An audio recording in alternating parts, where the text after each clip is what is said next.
alloh subhanahu va taolo ushbu buyuk Ramazon sharofatidan oilalarimiz, insonlarimizni qalblariga muhabbatni solsin, iliqlikni solsin, oralaridagi adovat, dushmanchilik, kelishmovchilik, noqulayliklarni hammalarini ko'tarsin. Ota-onalar, bolalar, er-xotinlar, opa-uka, aka-singillar, oilani ichida yashab turgan barcha azizlarimizga Alloh taolo o'zi baxtli, saodatli hayot bersin.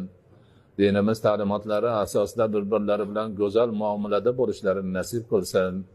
Har bir inson shariatimiz yuklagan o'ziga sharafli mas'uliyatni sharaf bilan ado etib, qarindosh urug'lari oldida, eli yurt oldida, eng asosiysi Alloh taoloning oldida yuzlari yorug' bo'lishini nasib etsin.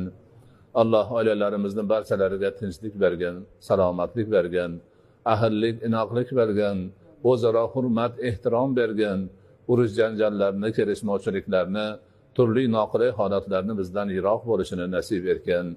Alloh o'zingdan yolborib so'raymiz, barcha ishlarimizni o'ngidan kelishini o'zing nasib etgan.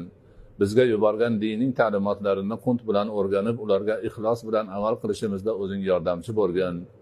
insonlarimizni hammalarini mo'minlik, musulmonlik burchini sharaf bilan ado etishida o'zing ko'makchi bo'lgan, oilalarimizni baxtli, saodatli qilgan, oila a'zolarini hammalarini haqiqiy mo'min, musulmon bo'lishlarini, o'z vazifalarini sharaf bilan ado etishlarini nasib etgan.